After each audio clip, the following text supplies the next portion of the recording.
हैं कि बाहर बहुत ज्यादा ही सर्दी है और हम लोग बहुत परेशान हो जाते हैं, लेकिन प्रभु को धन्यवाद कि परमेश्वर ने ये हमें हिम्मत दी है कि हाँ, मुझे परमेश्वर के भवन में जाना है।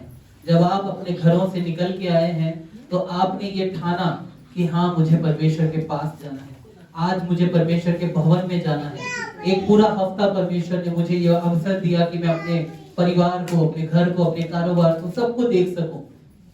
लेकिन ये एक दिन, ये एक समय, ये कुछ घंटे मैं अपने परमेश्वर के पास बिताना चाहता हूँ, चाहती हूँ। और मैं सचमुच बताना चाहता हूँ, ये अवसर का मैं बहुत इंतजार करता हूँ। इसलिए नहीं कि मुझे यहाँ पे खड़े होकर बोलना बहुत अच्छा लगता है, वो परमेश्वर का अनुग्रह है, बल्कि इसलिए क्योंकि ये परमेश्वर का दिन है। ये परमेश्वर के लिए दिया जाने वाला पहला दिन, हम पहले पल परमेश्वर को देते हैं। इसीलिए हमारी आराधना सुबह जल्दी होती है, क्योंकि हम अपने पहले दिन के पहले पलों को परमेश्वर के साथ बिताना चाहते हैं। प्रभु को धन्यवाद हो आप सबके प्रेम के लिए और आप सबके उत्साह के लिए। पिछले हफ्ते जब हमने प्रार्थना में बातें की, जब मैंने आप लोगों को कुछ बातें बताई, तो हमारा विषय था नहीं, सिर्फ प्रार्थना नहीं, क्या था? प्रार्थना का मतलब हमारा विषय था व्यक्तिगत रूप में आपकी प्रार्थना, व्यक्तिगत रूप में प्रार्थना का जीवन, प्राइवेट प्रेयर लाइफ। व्यक्तिगत, निजी, है ना? निजी जो बोलते हैं वो अपना होता है, अपना, है ना? आपके पास एक निजी फोन है ना? अपना फोन होता है, किसी के साथ के मिला के नहीं पैसे लगाते हैं ना, अपना निजी प्रार्थना, निजी प्रार्थना। उसमें हमने 4 बातें देखी यीशु मसीह की, और उन 4 चीजों में से हमने समझने की कोशिश की कि यीशु मसीह ने कैसे प्रार्थना का जीवन जिया। उनको जरूरत थी नहीं ये करने की, वो खुद परमेश्वर का पुत्र हमारे बीच में आया, उसे करने की वो जरूरत नहीं थी, लेकिन इसलिए क्योंकि वो मनुष्य रूप में था, और मनुष्य होने के नाते हम कमजोर हो जाते हैं और हमें परमेश्वर की जरूरत है, और वो हमारा एक अच्छा गुरु है, और वो गुरु होने के नाते मुझे और आपको एक अच्छी मिसाल बनकर हमारे बीच में था। इसलिए उसने प्रार्थना करके ये बताया कि चाहे दिन हो, चाहे रात हो, चाहे भोर हो, चाहे अकेलापन हो, चाहे पहाड़ हो, चाहे वो कोई बगीचा हो, प्रार्थना करना है। और हमने इसके बारे में डिटेल में बात की, और मैं विश्वास करता हूं आप लोगों में से बहुतों ने इस चीज को समझा भी होगा और इसमें से कुछ बातों को अपने जीवन में अपनाया भी होगा। और मेरी ये प्रार्थना रहेगी कि आने वाले दिनों में आप उसमें और मजबूत होते चले जाएं। आमीन, आमीन। प्रभु को धन्यवाद। आज हम प्रार्थना के ही विषय पे एक और बार आगे चल रहे हैं, प्रार्थना के ही विषय पे हम आगे चल रहे हैं। संडे क्लास के जो बच्चे हैं जल्दी से संडे क्लास के लिए जाएंगे, ध्यान देते हुए संडे क्लास के लिए जाएंगे। और जो यूथ में से भी जाएंगे,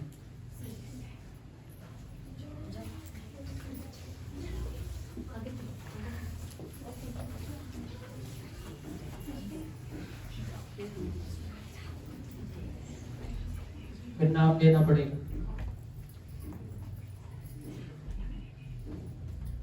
जाओ बेटा, आप भी जाओ।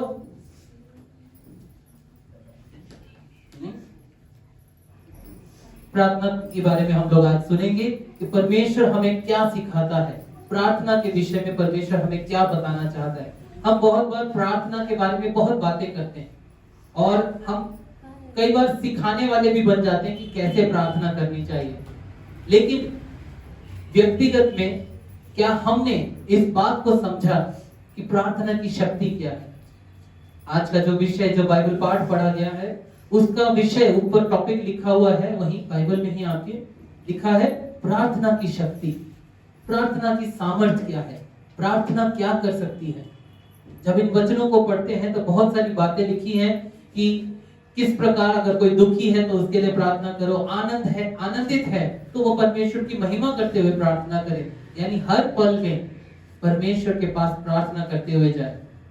तो आज हम देख रहे हैं कि प्रार्थना की सामर्थ्य क्या है, या प्रार्थना की शक्ति क्या है। मुझे नहीं पता कि आपके जीवन में कितना आप प्रार्थना करते हैं या कितना आप प्रार्थना के साथ परमेश्वर के करीब बने रहते हैं, लेकिन अगर अभी तक आप लोग अपने प्रार्थना के जीवन में अगर आप कमजोर रहे हैं तो आज आपके लिए एक अच्छा समय है इस बात को सीख कर अपने जीवन में लागू करने का। एक अच्छा समय है। हम जानते हैं कि प्रार्थना जो है क्या है, सामर्थी है। प्रार्थना सामर्थी है और इसी कारण से शैतान कुछ चीजों को जानता है।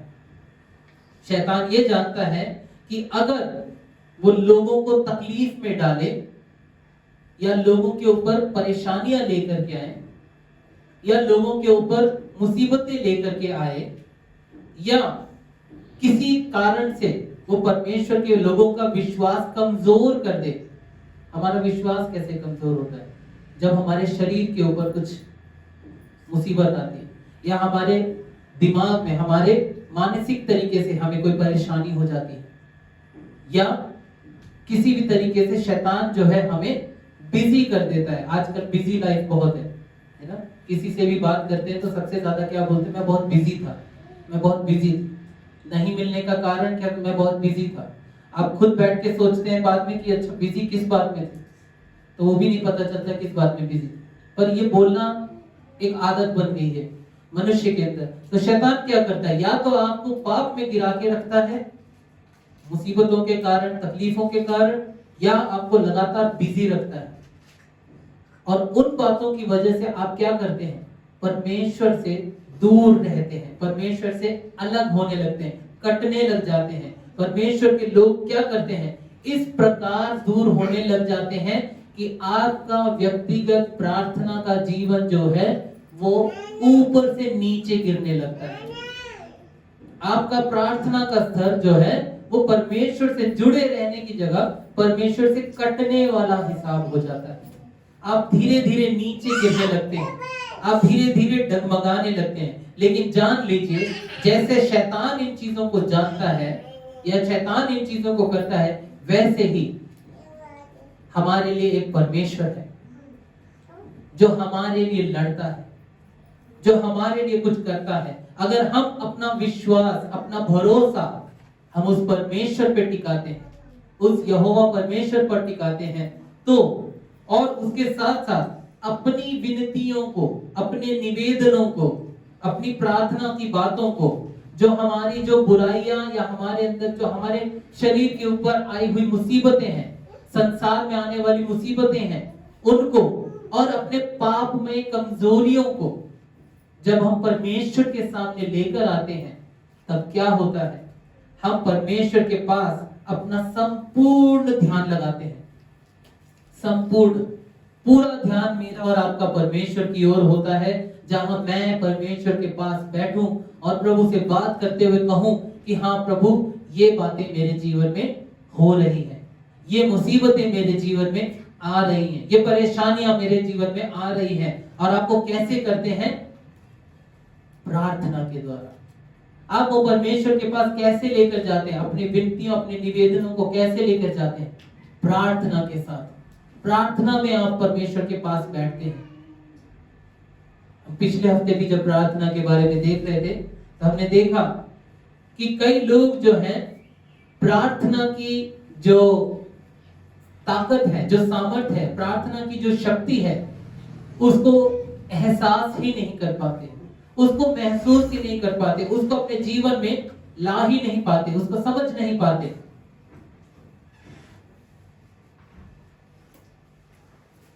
आप में से हर कोई कहता है कि हाँ, मैं प्रार्थना में विश्वास करता हूं, मैं करती हूं, मुझे प्रार्थना पे भरोसा है, हाँ प्रार्थना करने से होगा।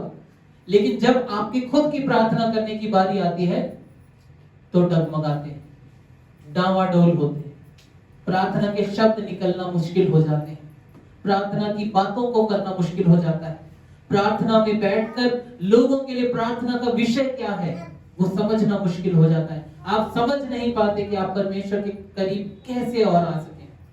वो अधूरापन, वो खालीपन वहीं रहने लग जाता है और आप निर्बल होने लगते हैं, क्योंकि प्रार्थना का जीवन निर्बल हो रहा है। प्रार्थना का समय परमेश्वर के पास कमजोर हो रहा है, ठंडा हो रहा है। एक विश्वासी के लिए एक कमजोरी है। सोचिए, घंटों घंटे हमारा बैठ करके एक मूवी देखना आसान लगता है, घंटों घंटे बाहर बैठ करके लोगों के साथ गप्पे मारना आसान लगता है, घंटों घंटे दोस्तों के साथ घूमना आसान लगता है, लोगों को वीडियो गेम खेलना आसान लगता है, लेकिन प्रार्थना के वो 5 मिनट से 15 मिनट के बाद नींद आने लगती है, शब्द कम पड़ने लगते हैं, कमजोरी होने लगती है। लेकिन परमेश्वर याकूब के द्वारा अपने पत्री में याकूब कहता है कि प्रार्थना में सामर्थ है, प्रार्थना में सामर्थ है। जब हम प्रार्थना करते हैं तो फर्क पड़ता है। इफिसियों 6 अध्याय उसका 12वां वचन कोई निकाले। जब हम देखते हैं इस पत्री को, इफिसियों की पुस्तक 6 अध्याय उसका 12 वचन,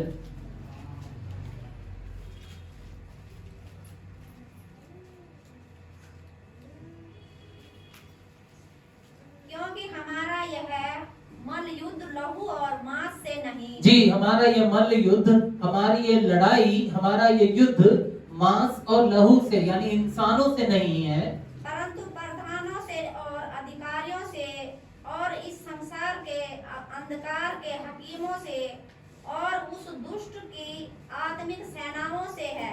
आमीन, आमीन। प्रभु का वचन कहता है कि हमारी लड़ाई मनुष्यों से नहीं है, हमारी लड़ाई लोगों से नहीं है, बल्कि हमारी जो लड़ाई है ये एक आत्मिक लड़ाई है जो कि शैतान के साथ है।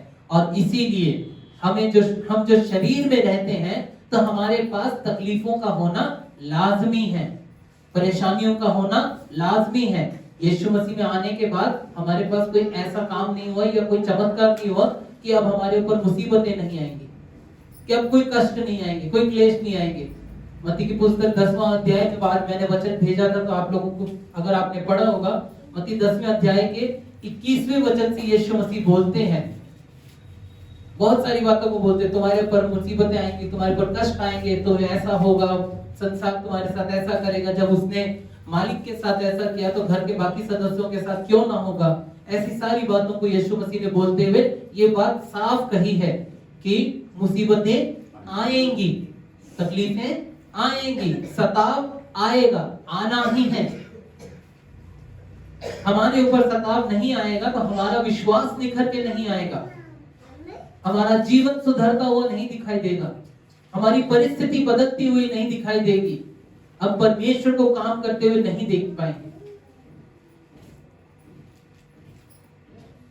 तो हमें सोचना चाहिए कि प्रार्थना ऐसे कैसे सामर्थी है, क्या बात है जो प्रार्थना इतनी ताकतवर है। और हमें ये भी सोचना चाहिए कि हमें क्यों उस प्रार्थना की ताकत की जरूरत है, उस सामर्थ्य की जरूरत है, मुझे क्यों जरूरत है। आप घर में बैठे रहते हैं, बोलते हैं अब मेरा मन नहीं करता प्रार्थना करने का, मुझसे उपवास रखा ही नहीं जाता, बाइबल पढ़ने का मन नहीं करता, सोने का बहुत मन करता है, आराम करने का बहुत मन करता है, या बाहर शॉपिंग कराओ तसल्ली है उसमें। इंसानों की बात है ये, है ना, हमारे अंदर का स्वभाव है, इसमें कोई ऐसी बात नहीं है कि कुछ अलग बात बोल रहे, लेकिन ये हमारे अंदर होता है। लोगों से मिलने के लिए हम तैयार हैं, लेकिन प्रार्थना करने में नहीं, हम मन नहीं लगता है। प्रार्थना के लिए बुलाएंगे तो बोलते हैं नहीं, कौन जाए, छोड़ो, रहने दो। और वही जब आपके ऊपर मुसीबत आती है, परेशानी पड़ती है, तो आप कलीसिया के पासवान को, उधर के दास दासियों को क्या कहते हैं, आप मेरे लिए प्रार्थना करना, आप मेरे लिए प्रार्थना करना। और जो प्रार्थना करने वाला वो तो प्रार्थना करे, लेकिन आप क्या करेंगे, अच्छा पेट भर खाएंगे और घर में जाकर कंबल ओढ़ के वो उपवास करे, दास उपवास करे, दासी उपवास करे, प्रार्थना करे, घुटने टेके, आंसू बहाए, और आप आराम करें। प्रार्थना का जीवन आपका कहां? क्यों प्रार्थना दूसरों से कराने के लिए आप तैयार होते हैं? आज हमें यह समझना चाहिए कि हम एक बात को जान लें, हम एक बात को समझ लें आज, कि हम जो प्रार्थना करते हैं वो हमारे जीवित परमेश्वर से प्रार्थना करते हैं, एक सामर्थी परमेश्वर से प्रार्थना करते हैं जो मेरी और आपकी सुनता है। परमेश्वर चाहता है कि मनुष्यों के साथ संगति करे।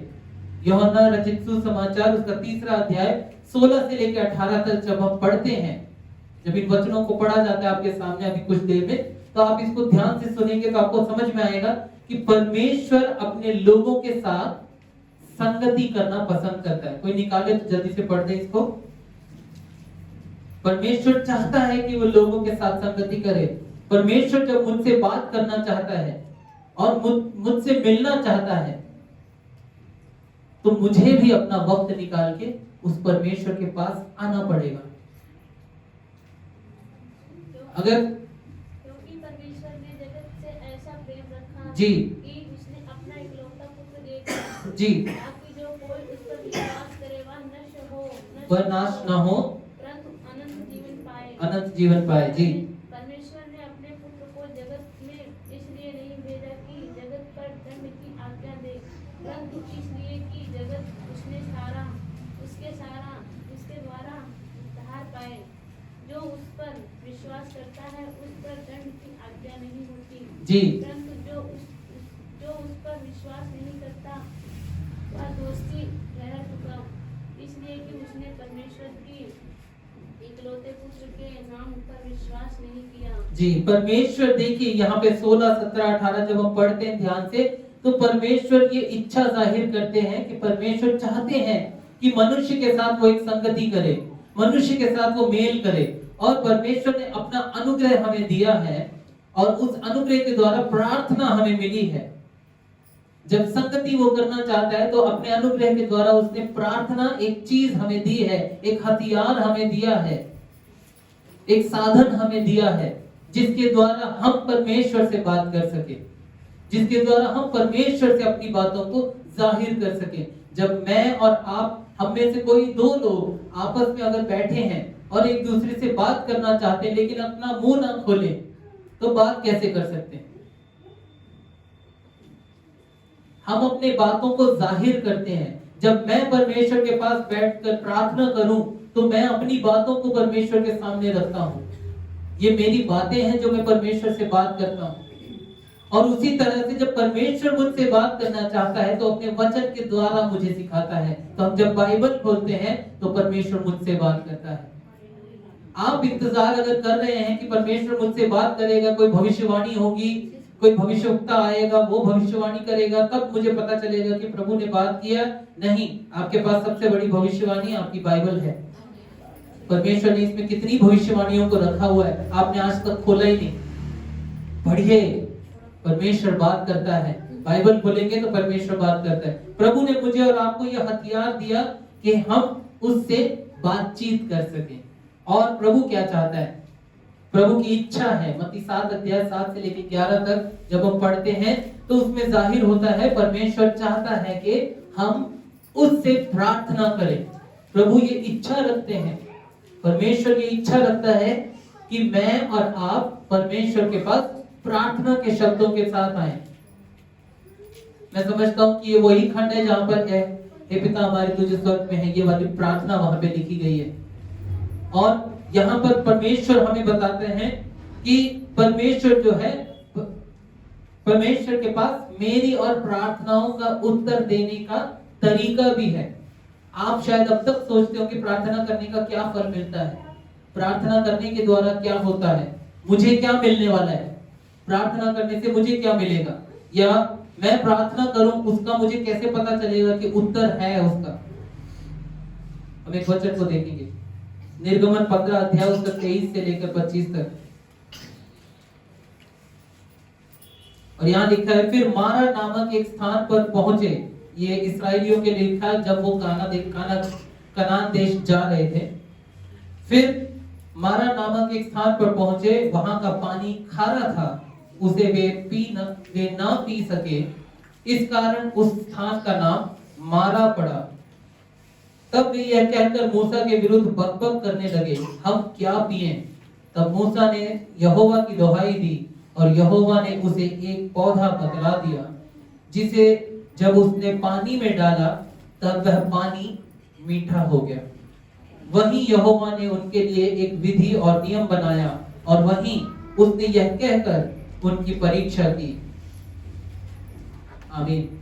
यहाँ हम देखते हैं कि एक खारे पानी की जगह पर जब इस्राएली लोग पहुंचे, पानी पीने की कोशिश की तो वो खारा था। उन्होंने कुड़कुड़ाना शुरू कर दिया। इस्राएलियों की शुरुआत से ही आदत थी, वो कुड़कुड़ाते थे। तो मूसा के पास उन्होंने कुड़कुड़ाते हुए कहा और बोलने लगे कि हम क्या पिएंगे, यहाँ पे हमें क्या मिलेगा। परमेश्वर ने उसे बताया, वहां पास में एक पौधा लगा हुआ है, उस पौधे को पानी में डाल और वो खारे से मीठा बन जाएगा। परमेश्वर प्रार्थनाओं का उत्तर देता है। जब परमेश्वर के पास प्रार्थना लेकर के जाते हैं, विनतियां लेकर जाते हैं, वो खाली नहीं जाती। दानियल की पुस्तक में एक जगह पे लिखा है, दानियल प्रार्थना करता रहा और दानियल की प्रार्थना का उत्तर आने में कई दिन लग गए, करीब 10 दिन लग गए। और परमेश्वर का स्वर्गदूत उससे कहता है कि तेरी प्रार्थना का तो उत्तर बहुत पहले हो चुका था, बहुत पहले मिल चुका था, पर लाते वक्त मेरा युद्ध जो है शैतान के साथ था और इस वजह से उत्तर आने में देरी हुई। परमेश्वर प्रार्थना का उत्तर देता है। आप कैसे प्रार्थना करते हैं? आप कितनी प्रार्थना में सामर्थ को पहचानते हैं? आप कितना वक्त परमेश्वर के पास प्रार्थना में बिताते हैं? आप अपने आप को देखें। पिछले हफ्ते ही मैंने प्रार्थना के बारे में बताया। क्या आपने उसमें से कुछ अमल करके अपने जीवन में लिया? क्या आपने उसमें से कुछ सोचा कि ये मेरे लिए क्यों इतना मुझे ये चुभ रहा है, ये बात मुझे क्यों चुभ रही है? क्या ये परमेश्वर मुझसे कहना चाह रहा है? क्या प्रभु मुझे सिखा रहा है कि मुझे प्रार्थना करना है, मुझे प्रभु के लिए समय देना है? क्या मैं समय नहीं दे रहा हूं या नहीं दे रही हूं? आज फिर से मैं आपको चिताना चाहता हूं, एक और अलग तरीके से आपको बताना चाहता हूं कि प्रार्थना में वक्त बिताने से फर्क पड़ता है, प्रार्थना में सामर्थ्य है। इसीलिए याकूब की पुस्तक जब 5वां अध्याय 13 से 18 जब हम पढ़ते हैं तो यहाँ पे बहुत सारी बातें लिखी है। प्रार्थना करने में ऐसे करना चाहिए, वैसे करना चाहिए। कोई बीमार है तो उसके ऊपर हाथ रख, तेल लगाकर उसके ऊपर हाथ रख के प्रार्थना करनी चाहिए और प्रार्थना विनती करने से परमेश्वर सुनता। लिखा है धर्मी जन की प्रार्थना से बहुत प्रभाव पड़ता है। प्रार्थना प्रार्थना प्रार्थना, इस 13 से लेकर 18 वचन तक सिर्फ प्रार्थना पे जोर डाला है कि प्रार्थना करना चाहिए, प्रार्थना करना चाहिए। प्रार्थना केवल आपके मांगने के लिए नहीं है, आपकी जरूरतों को मुहैया कराने के लिए नहीं है। आप दूसरों के लिए प्रार्थना करने वाले बने, चाहे आपके पास हो या ना हो। प्रभु से प्रार्थना करने वाले बने, ढूंढने वाले बने परमेश्वर से, प्रभु के वचनों को खोजने वाले बने। प्रभु से बात करें, प्रभु मुझे वचन समझ नहीं आता, परमेश्वर मुझे सिखा, मुझे प्रभु ये वचन समझाने के लायक बना। प्रभु मुझे आत्माओं को परखने वाला वरदान दे, वरदानों को मांगे परमेश्वर से। प्रार्थना के शब्दों को सिर्फ मांगने वाला ना बने। इस साल में अपनी प्रार्थना को बदलने वाले बन जाएं। इस साल में परमेश्वर के सामने अपनी प्रार्थना की संगति को बढ़ाने वाले बन जाएं। इस साल में परमेश्वर के पास प्रार्थना को जो है विश्वास के साथ बढ़ाने वाले बन जाएं। याकूब की ही पुस्तक में पहला अध्याय उसके 5 से लेकर 8 तक वहां लिखा है विश्वास के बारे में। विश्वास से की जाने वाली प्रार्थना कैसी होती है और डामाडोल होने वाली प्रार्थना कैसी होती है। वह सब ऐसे है जैसे कि समुद्र में उठने वाले फेन की तरह, जो उठता है और नीचे गिर जाता है। मेरे और आपके लिए प्रार्थना जरूरी है। प्रार्थना ये करने की जरूरत है कि प्रभु मेरे विश्वास को मजबूत कर, मेरे विश्वास को बेहतर कर, कि प्रभु मैं अपनी कलीसिया के लिए कुछ करने वाला बन सकूं, मैं कलीसिया के लोगों के बीच में उनको आगे लेकर चलने वाला बन सकूं, मैं कलीसिया का साथ देने वाला बन सकूं, कि प्रभु मैं भी एक योग्य दास दासी बन सकूं। क्यों नहीं, क्यों नहीं? परमेश्वर चाहता है कि आप प्रार्थना तो करें। प्रभु कहता है आप बात तो करें, लेकिन आपकी बातें सीमित कहां तक है? प्रभु मुझे ये दे देना, वो दे देना, मेरा ये कर देना, वो कर देना, बस। परमेश्वर सारी सृष्टि का परमेश्वर ना होकर के आपके लिए एक जादूगर बन के रह गया। मेरे लिए ये कर देना ऐसे, मेरे लिए वो कर देना जादू नहीं। परमेश्वर मेरे और आपके लिए बहुत बड़े काम, भले काम और अच्छी योजनाओं के साथ करना चाहता है। लेकिन क्या मैं और आप उस योजना के अनुसार प्रार्थना करते हैं? हम अपनी बुलाहट को क्या पहचानते हैं? क्या अपने रूप को हम पहचान रहे हैं? वो परमेश्वर का वचन कहता है उसने मनुष्य को अपने स्वरूप में रचा। क्या इसकी कीमत को हम समझते हैं? इस कीमत को समझते हैं? संडे की आराधना के लिए पहुंचना एकदम कठिन बनता चला जाता है। कुछ लोग जो विश्वास योग्यता के साथ दौड़ते हैं वो इतनी तेजी के साथ दौड़ते हैं, वो कहते हैं कि मुझे तो जाना ही जाना है। और कुछ लोग अपने अंदर हट करके बैठ जाते हैं कि मुझे जाके क्या मिलना, मैं क्यों जाऊं, किस लिए जाऊं। आप अपने लिए नहीं करते, आप उस परमेश्वर के लिए करते हैं। जो कुछ करते हैं आप अपनी पुकार, जो आप परमेश्वर आपको पुकारता है, आप उस आवाज को सुन करके परमेश्वर के पास आते हैं। बाइबल बताती है हमने उससे प्रेम नहीं किया, उसने हमसे प्रेम किया। उसने मुझसे और आपसे प्रेम किया है। मुझे और आपको वो पकड़ के लेके आता है। वो चाहता है कि हम अपने कंबल को छोड़े, बिस्तर को छोड़े और प्रभु के करीब आए, उसके भवन में आए, कुछ देर उसके संगति में रह करके उससे कुछ सीख ले, उससे कुछ पा ले। प्रभु से प्रार्थना करने की जरूरत है कि प्रभु मैं तेरे पास लगातार प्रार्थना करने वाला बन सकूं, प्रार्थना करने वाली बन सकूं। ये नहीं कि मुंह से बड़बड़ाने वाले शब्द हो, यूं नहीं, पर मैं परमेश्वर तेरे नजदीक रह करके प्रार्थना करने वाला बन सकूं। सिर्फ इतना नहीं कि मेरे मुंह से शब्द निकल रहे हैं, बल्कि वो समझदारी के साथ हो, ताकि मुझे भी समझ में आए।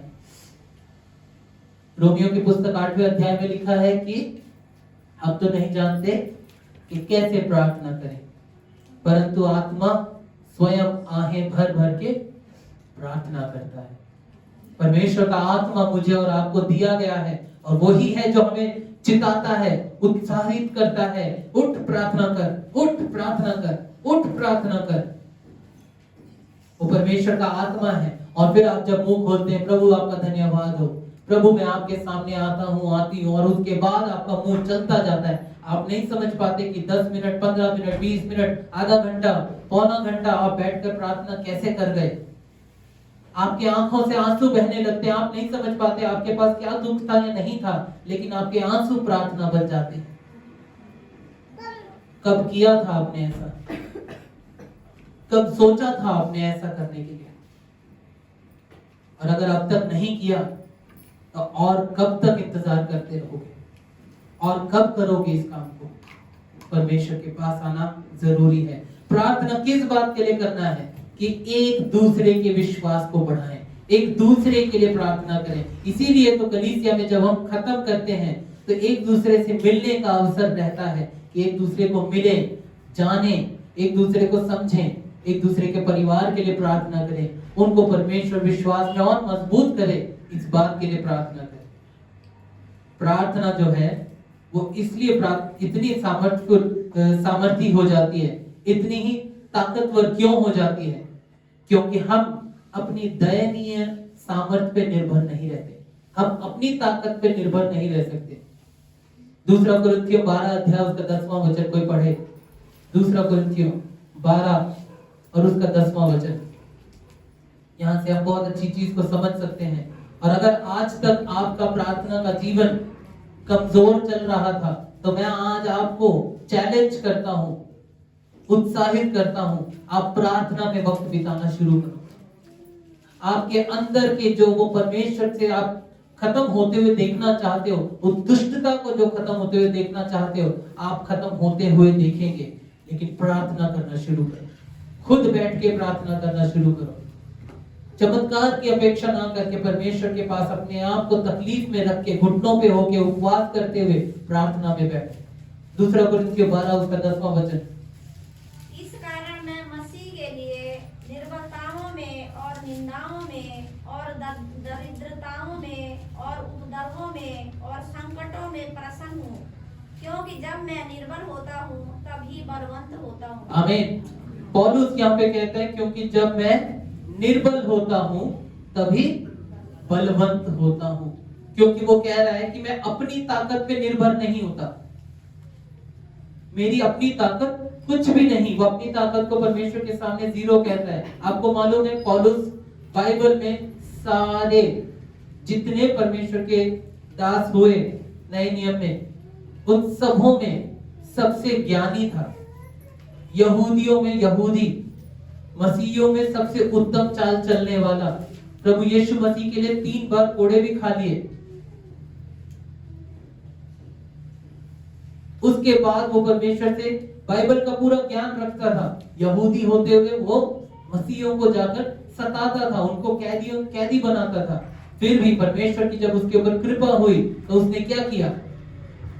वो प्रभु के पास आया और जाकर परमेश्वर के सामने जब झुका तो अपनी सारी उपलब्धियों को उसने छोटा कर दिया, अपने आप को दीन कर दिया, अपने आप को जीरो बना दिया और कहता है मेरी निर्बलता में परमेश्वर की सामर्थ्य। आपके पास ऐसी क्या ताकत है जो आपको परमेश्वर के पास अपने आप को निर्बल करने से रोकती है, अपने आप को शून्य करने से रोकती है? कब था जब आपने घुटने टेके और किसी के लिए प्रार्थना की? कब रहा ऐसा आपके मन में कि हाँ मुझे उठ करके इस व्यक्ति के लिए, इस भाई के लिए, इस बहन के लिए, इस बच्चे के लिए, अपने पासवान के लिए, दासी के लिए, दास के लिए प्रार्थना करने की जरूरत? कब किया आपने ऐसा? कब आपने दूसरों के लिए प्रार्थना की? यह आपको सोचना चाहिए। और हम प्रार्थना को इसीलिए ताकतवर मानते हैं। पहली बात, क्योंकि हम अपनी ताकत पर निर्भर नहीं रहते, अपने सामर्थ्य पे निर्भर नहीं रहते, हम उस परमेश्वर की सामर्थ्य पे निर्भर होते हैं और हम परमेश्वर की उस प्रोवाइड करने वाली, उस मुहैया करने वाली वो अद्भुत परमेश्वर की वो सामर्थ्य जो है, या परमेश्वर की जो मुहैया करने के जो स्वभाव है, हम उस पे निर्भर होते हैं और इसीलिए हम अपने आप को दीन करते हैं। परमेश्वर मेरे लिए मुहैया करके देगा, परमेश्वर मेरे लिए करके देगा। आप अपने जीवन को देखिए, 1 साल, 2 साल, 5 साल, 10 साल, 15 साल, 20 साल पहले जब आपने विश्वास किया तब आपके जीवन में क्या था, और परमेश्वर के पास आने से आपको कैसे उन चीजों को परमेश्वर ने मुहैया करके दिया, कैसे आपके विश्वासी जीवन को बनाया, कैसे आपकी आंसुओं को परमेश्वर ने रोने से बंद कर दिया, कैसे आपकी बीमारियों में से परमेश्वर ने आपको बाहर निकाला, कैसे आपको परमेश्वर ने सेवकाई करने के लिए तैयार किया, कैसे आपको परमेश्वर ने मुंह के अंदर वो शब्द दिए कि लोगों के लिए वो आशीष बन गए। आप सोचिए अपने आप, हम अपने आप को दीन करते हुए परमेश्वर की सामर्थ्य पे निर्भर होते हैं और परमेश्वर हमें फिर उसी तरीके से मुहैया करके देता है। आप सोचेंगे कि हमें ये सामर्थ्य की जरूरत क्यों है, प्रार्थना की सामर्थ्य की जरूरत क्यों है? क्योंकि जो विश्वासी मसीही हैं, जो विश्वास योग्य मसीही हैं, वो हमेशा पीड़ाओं से, तकलीफों से गुजरेंगे। आरामदायक जीवन जिएंगे ये बाइबल में नहीं लिखा। बाहर कितने लोग इन बातों को बोलते हैं, मुझे उनसे मतलब नहीं, क्योंकि बाइबल इस बात को बताती है कि जितने लोग मसीह हैं, मसीह के पीछे चलेंगे तो वो अपना क्रूस उठाएंगे, और जब वो क्रूस उठाते हैं तो इसका मतलब वो तकलीफ को लेंगे। आपके जीवन में मुसीबतें आएंगी ही आएंगी। जिसके जीवन में मुसीबत नहीं है वो फिर विश्वासी भी नहीं है। आरामदायक जीवन हमारे लिए नहीं बना, हमारे पास आरामदायक जीवन है, अनंत काल का जीवन है। वो अनंत काल के जीवन की तैयारी हम करते हैं, लेकिन जब तक धरती पर है, मनुष्य बनकर जब तक हम यहाँ पर मनुष्य हैं, तब तक हमारे जीवन में मनुष्य रूपी बातें ही होती रहेंगी। लेकिन हम परमेश्वर से विनती करते हैं, परमेश्वर से बात करते हैं, प्रभु से प्रार्थना करते हैं कि प्रभु हमारी अगुवाई कर, प्रभु मेरे लिए एक सीधा मार्ग तैयार कर, जो मुझे नहीं दिखाई देता वो मुझे दिखा, वो मुझे बता, वो मुझे समझा। हम प्रार्थना करते हैं कि प्रभु इस मुसीबत के अंदर से मुझे गुजरने में मदद कर, इस अंधकार में से निकलने के लिए मेरी अगुवाई कर। प्रभु से हम प्रार्थना करते हैं और ये प्रार्थना करते हैं कि हमें परमेश्वर तेरी जरूरत है,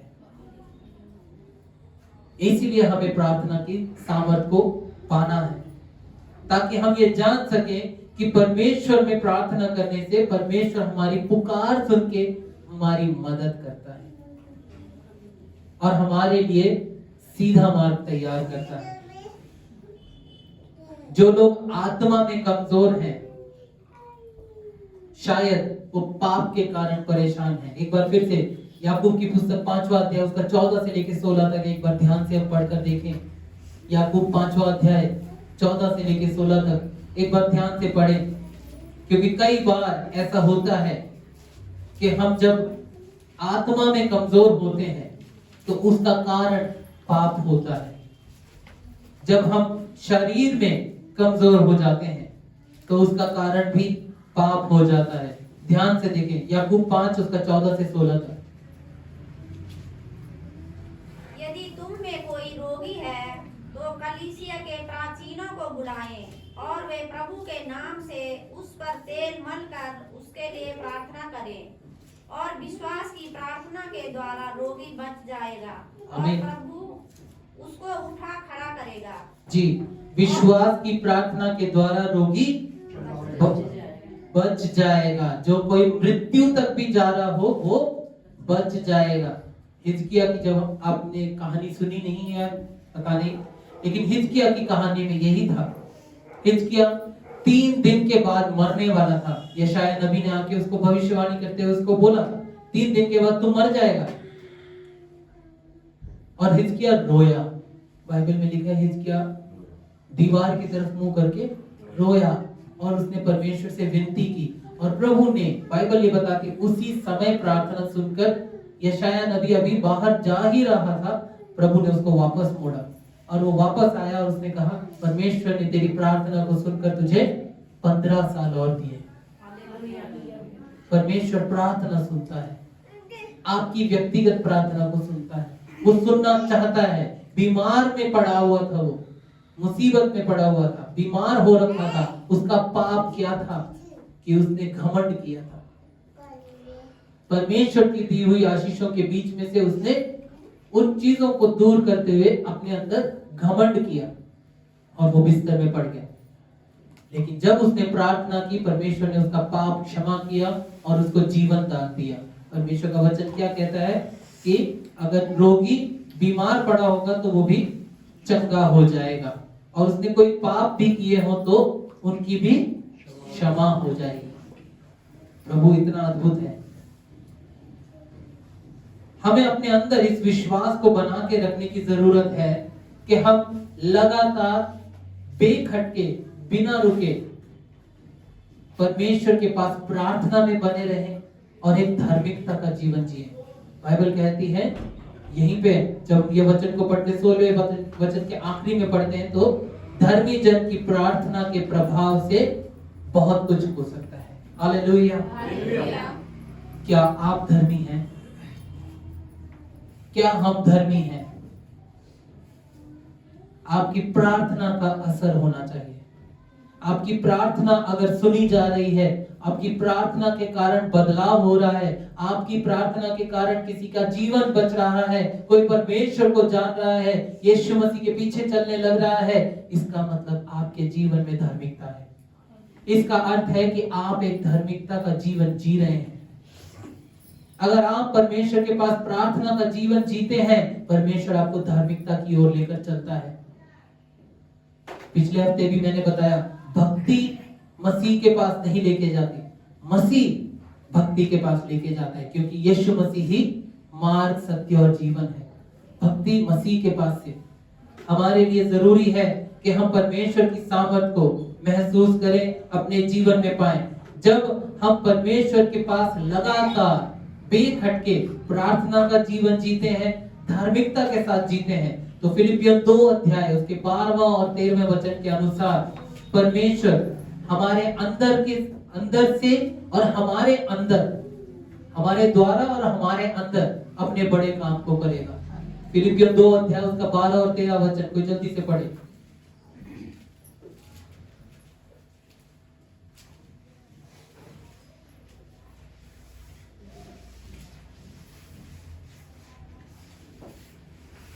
इसलिए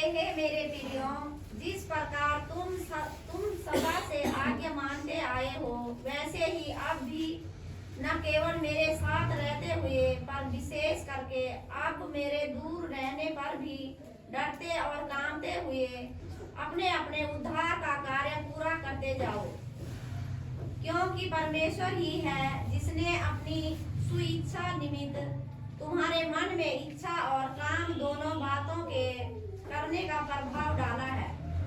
परमेश्वर ही है जिसने हमारे अंदर काम करने का प्रभाव डाला है, हमारे अंदर वो इच्छा डाली है। परमेश्वर हमारे जीवन में काम करता है, मेरे जीवन में काम करता है, आपके जीवन में काम करता है। कब? जब हम परमेश्वर के करीब प्रार्थना करने वाले बनते हैं, जब हम परमेश्वर के नजदीक बने रहना चाहते हैं। हम उस कोयले के समान हैं जिसको आग में रखा जाए।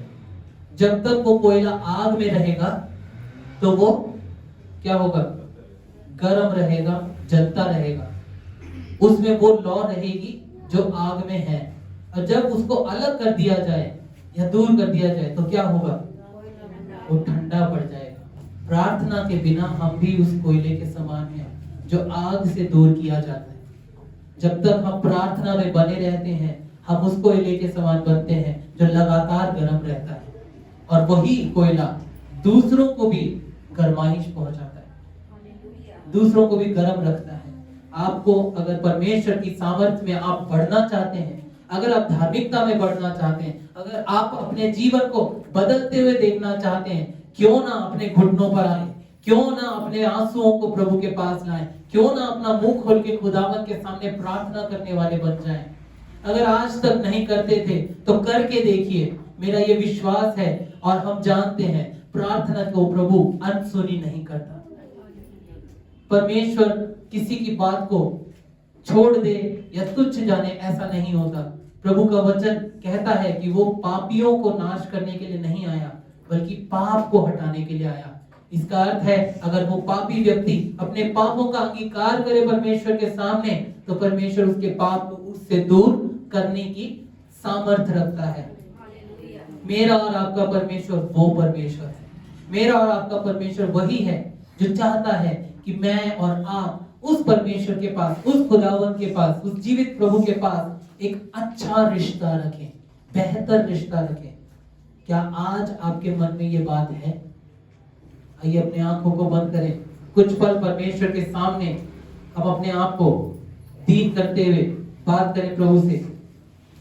क्या सचमुच में आप एक प्रार्थना का जीवन जी रहे हैं?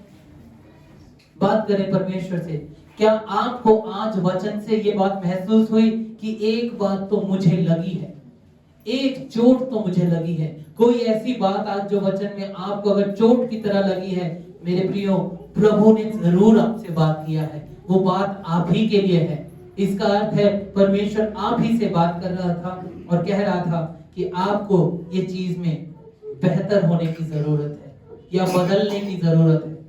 अगर आप अब भी अपना वक्त यूं ही बिता रहे थे तो आज अपने आप में परमेश्वर से एक कमिटमेंट करें, प्रभु से एक वाचा बांधें, प्रभु से एक वायदा करें कि हाँ प्रभु, मैं प्रतिदिन सुबह उठकर प्रार्थना करूंगा या करूंगी। मैं प्रतिदिन रात में सोने से पहले आपसे मिलकर प्रार्थना करूंगा या करूंगी। मैं अपना समय आपको दूंगा। मैं आपके करीब आकर अपनी बातों को कहूंगी, अपने विचारों को रखूंगी। मैं अपने पड़ोसी के लिए प्रार्थना करूंगा, अपने मालिक के लिए प्रार्थना करूंगा, आसपास में रहने वाले लोगों के लिए प्रार्थना करूंगी, साथ में काम करने वाली स्त्रियों के लिए, भाइयों के लिए प्रार्थना करूंगी। यह अच्छा समय है, यह आपका समय है कि आप परमेश्वर से क्या बोलना चाहते हैं। अपने परमेश्वर से बात करें। परमेश्वर इस समय आपके कान लगाकर आपकी ओर सुनने के लिए तैयार है।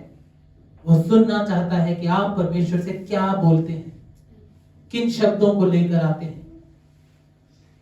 महान सामर्थी परमेश्वर पिता, हम धन्यवाद देते हैं प्रभु जी। आज आपने प्रार्थना के विषय में बहुत सारी बातों को सिखाया है। आज आपने प्रार्थना के विषय में एक और बात समझाया कि प्रार्थना की शक्ति क्या है, प्रार्थना क्यों जरूरी है, प्रभु प्रार्थना हमें एक अच्छे मसीही की पहचान देती है प्रभु जी। हमारी प्रार्थना करने के द्वारा प्रभु हमारे विश्वास की गवाही होती है प्रभु यीशु। हमारे प्रार्थना करने के द्वारा प्रभु जी हम आपके पास एक अच्छा रिश्ता कायम करते हैं। हमारे प्रार्थना करने से प्रभु जी हम आपसे बातचीत करते हैं। अनुग्रह करने वाले परमेश्वर, प्रार्थना करता हूं मैं इस समय यहाँ बैठे प्रत्येक जन को प्रार्थना का आत्मिक जीवन दे प्रभु। हर एक जन प्रतिदिन आपके पास आए। जिस प्रकार हमें जीने के लिए सांसें चाहिए, पीने के लिए पानी चाहिए, भूख लगने पे खाना चाहिए, ऐसे ही अपने आत्मिक जीवन को बढ़ाने के लिए खुदावन तेरे पास आके प्रार्थना में बैठे प्रभु जी। तेरे करीब आकर प्रभु तेरे वचनों को पढ़ने वाले बने प्रभु परमेश्वर, ताकि अपने शारीरिक जीवन को प्रभु आपके सामने दीन छोटा कर सके प्रभु जी, ताकि आत्मिकता में तेरे सामर्थ्य के कारण प्रभु जी हम बलवंत हो सके और लोगों के लिए प्रभु उद्धार का कारण बन सके। इस साल में प्रभु हमारी हर प्रार्थना हाँ और आमीन में पूरी होने वाली हो प्रभु जी। इस साल में प्रभु परमेश्वर हर एक जन प्रभु उत्साहित रहे कि हाँ मुझे प्रार्थना करनी है, हाँ मुझे परमेश्वर के पास प्रार्थना के शब्दों के साथ आना है। आप अनुग्रह करें प्रभु जी। दया करने वाले परमेश्वर, हर एक प्रार्थना को सुनकर उत्तर देने के लिए धन्यवाद। हमारी विनती सुनकर आपने उसे पूरा किया, ये विश्वास करते हैं। प्रार्थना यीशु मसीह के पवित्र नाम से मांगते हैं, आमीन। आइए हम सब अपने स्थानों पर खड़े होकर परमेश्वर के पास अपने